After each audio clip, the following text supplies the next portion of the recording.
Hey folks, we're going to show you today planting carrots in our high tunnel.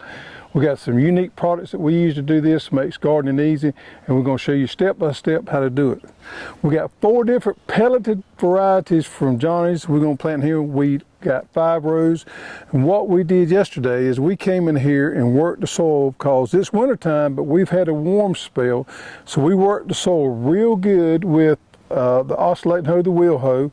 Then we came back and we laid out the compost where we was going to plant. Now we didn't put compost on the entire hoop house. We just put it right where we was going to plant because there's really no need to put compost out there in your middles where your weeds is going to grow. So we save a lot of compost by doing that, and we put it directly where we need it. So we put compost in our rows that we have laid off. We come back and we work that into the soil. So now we got it all ready to lay our drip tape, our irrigation, because this is a high tunnel and we don't have no way of getting water in there unless we irrigate. And we like to use drip tape because we can put the water right where we need it and we can conserve a lot of water. Also, what we do is we plant things like carrots, radishes, and a lot of our greens and other small crop stuff. We plant it on double row spacing. We run our drip tape down through there, and just like we're going to do today, we're going to plant 5 to 7 inches on each side. So we got 1 run of drip tape and we got 2 rows of crop. Saves us some drip tape, saves us some time, and then we get the most bang for our buck off of our efforts. So we've tried it before, it really works well. So let's get started and we'll show you how we do it. I got the filter regulator combo that comes in our irrigation kit. Now keep in mind, all this comes already pre-assembled and you can use this over and over again. This is not something that you got to buy every year. It's got a filter inside right here that you'll need to check periodically, make sure it's clean. And this lasts you for a long time. The things that are consumables that you may have to replace from year to year is your trunk line and your drip tape. All these other filters, pressure regulator, and all these fittings you can reuse. So what we'll do is we'll set this up in the middle of our 5 rows.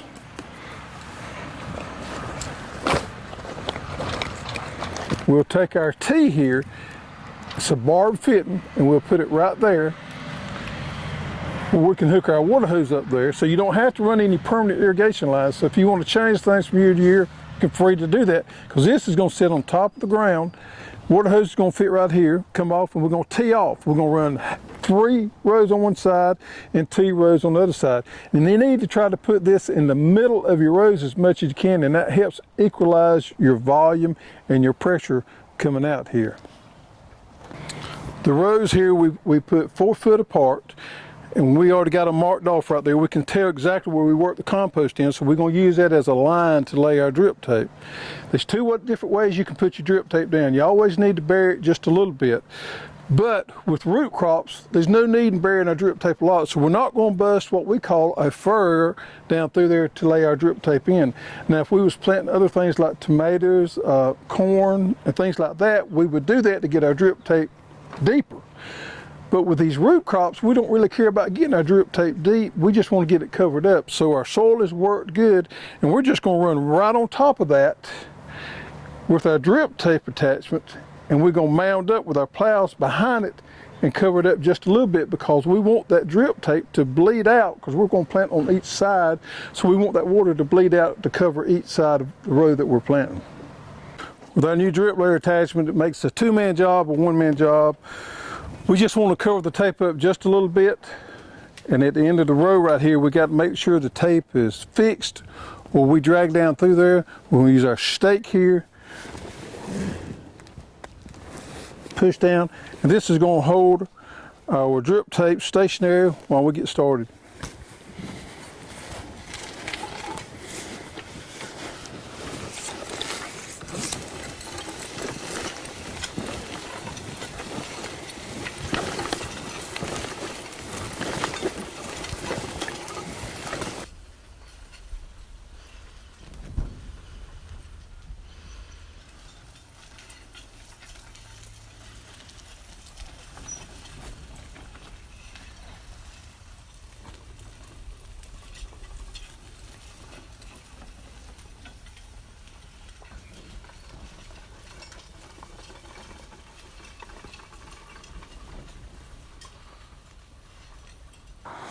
This is our trunk line.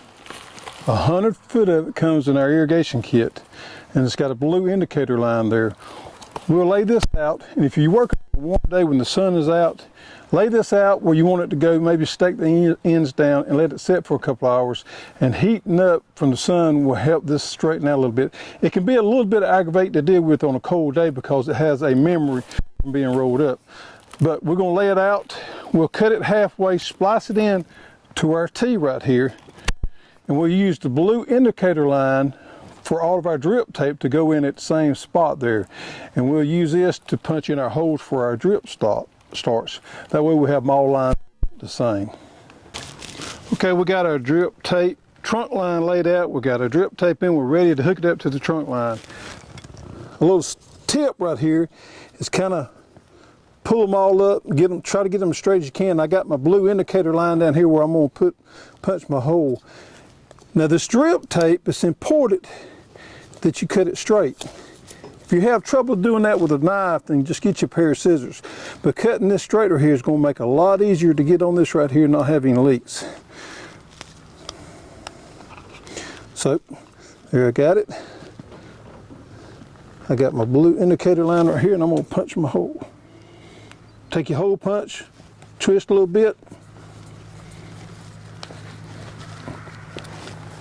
and it'll punch it right out. It's a barb fitting. So you push it in there, and you got that just like you want it. Then I take my drip tape, make sure that this is all the way back. Take your drip tape and work it on there. Make sure it's on there real good and tight. And that's where it's important to have it cut straight. There again, we make sure we got our emitters turned up. We get that on there. We tighten it down, we'll go to the next one. All right, so we got all our trunk line in, we got all our drip tape hooked to our trunk line with our row starts. We got our water supply, our water hose hooked up there.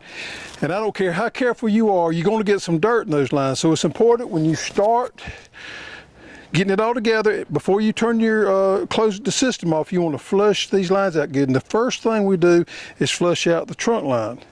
So we'll come over here. We'll go ahead and get our figure eights on there. See there? Got some dirt in there already. Put our figure eights on there. And that's the way we do it right there. But we're going to leave them open. And we're going to flush those out first.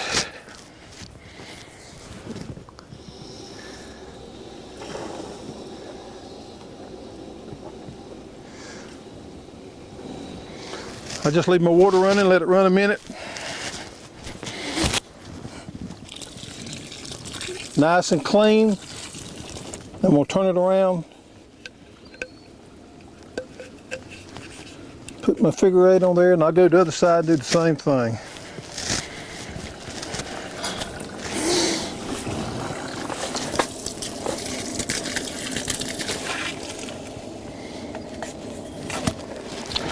Now all the water is flushing the drip tape lines out. We'll give that just a minute, get them flushed out good and clean, and we'll go down there and put our row stops on the end of those.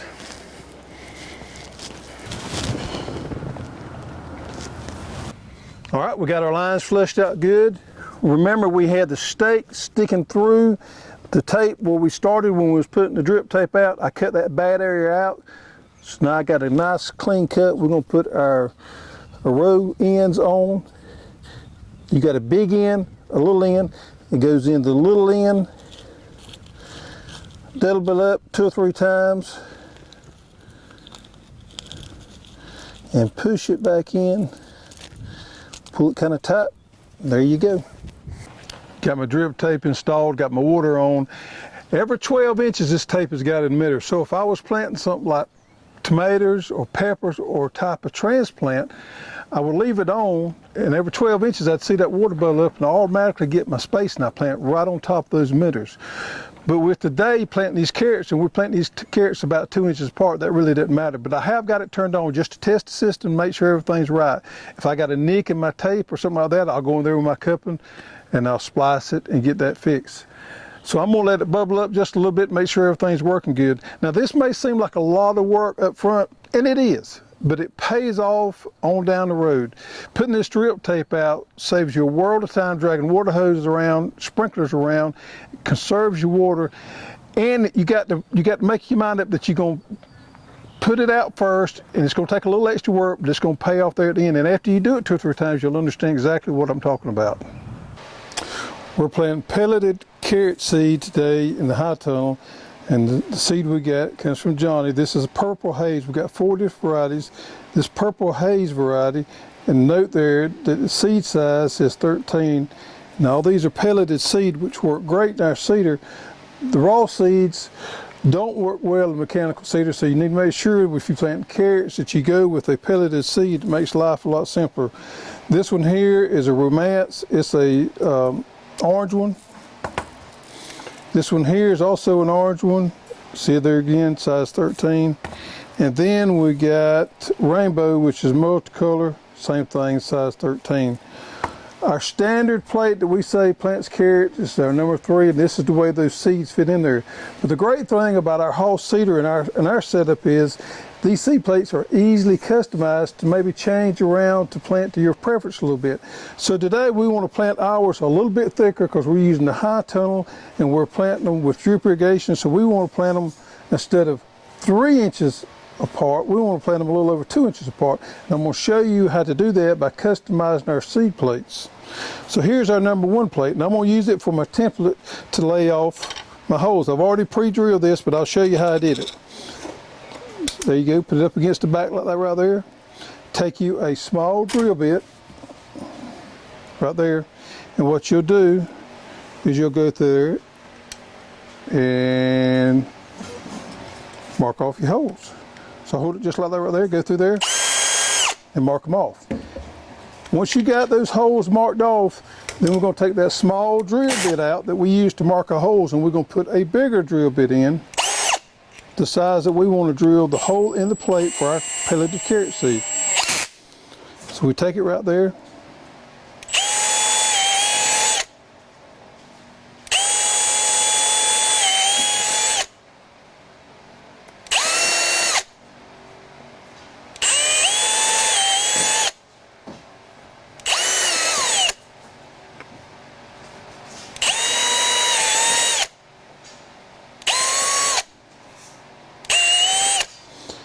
Now you may have a little bit of burr on some of them, especially on the bottom side.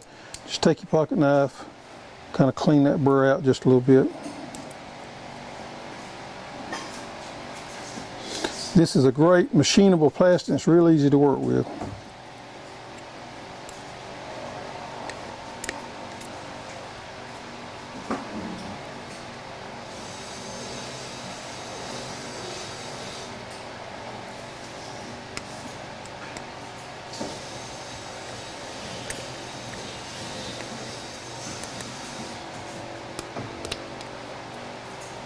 Okay, so there we have it. We made us a seed plate that plants a little over 2 inches apart and stood a little over 3 inches apart, and we see here our carrot seed fit in there perfectly. So every time it goes around, it's going to drop a seed out there. We're going to plant probably around 5 or 6 inches away from that drip tape on each side. And I got my pelleted seed here. The first one we're going to plant is rainbow, which is a multicolor. It's different color ones.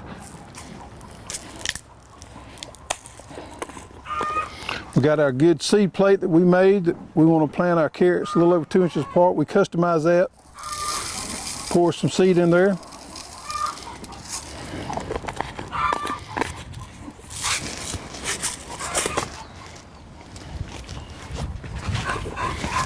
I got my depth set at about 1 inch.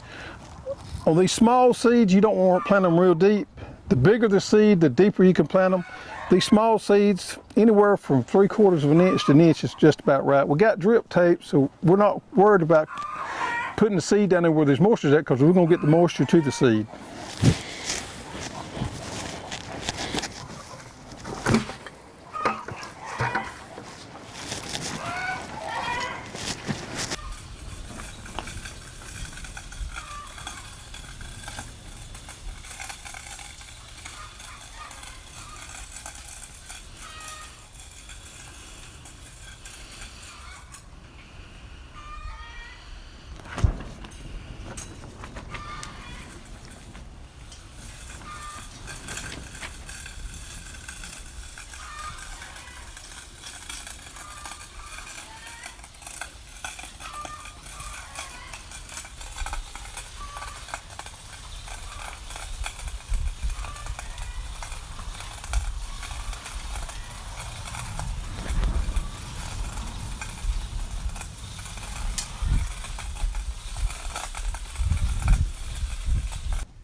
Carrots are easy to grow, and it's a fun crop to grow.